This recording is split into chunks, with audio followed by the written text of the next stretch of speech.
Bonjour, mon nom est Clifford Matthews pour Jeux Techno et voici mes impressions du jeu Gotham Knights disponible sur la Game Pass pour la Xbox. Alors, si vous êtes comme moi, vous êtes amateur de Batman, vous avez joué les jeux de la série Arkham Knights ou juste Arkham, euh, vous savez autant que moi que Batman, c'est peut-être le plus grand détective qu'il n'y a pas et l'un des meilleurs super-héros, à mon avis. Tout ça étant dit, Batman n'est plus dans ce jeu. Alors on voit son dernier combat, et puis malheureusement il succombe à ses blessures, au moins pour l'instant. Et puis il y a Nightwing, Robin, Red Hood et puis Batgirl qui doivent prendre la relève pour essayer de trouver, tout simplement de sauver la ville de Gotham évidemment, de tous les vilains, mais aussi de résolutionner des quelques crimes qu'il y a dans la ville aussi. Alors, comme dans les jeux de Batman, Arkham, dans la série Arkham, on a le mode détective auquel on doit essayer de trouver des indices et puis questionner ou interroger les criminels afin de trouver notre parcours, nos différentes pistes, des indices pour aller à la prochaine étape.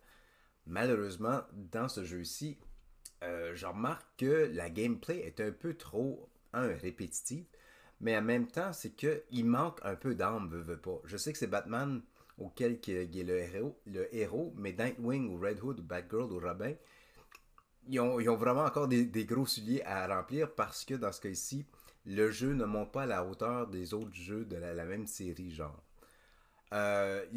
Comme j'ai mentionné, le style de combat, la gameplay des affaires de genre, très répétitif.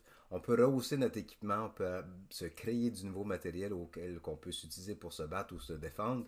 Encore là, ça n'apporte pas vraiment grand-chose au jeu. Au point de vue visuel, le jeu il est beau.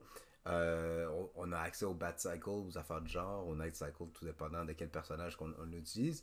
Mais encore là, pour se promener d'une place à l'autre, c'est pas nécessairement le plus facile à faire. Non seulement que c'est pas le plus facile à faire, mais c'est vraiment redondant. Le fast travel ici, dans ce cas-ci, ça serait super apprécié. Euh, Encore là, j'ai utilisé le personnage le plus souvent, c'était Nightwing, qui est le vrai Robin tant qu'à moi. Euh, Son style de combat est assez fort et rapide, alors il s'est bien balancé entre, par exemple, Red Hood utilise des armes à longue distance, Robin qui utilise plus ou moins sa vitesse, et puis avec des gadgets, des affaires de genre Batgirl.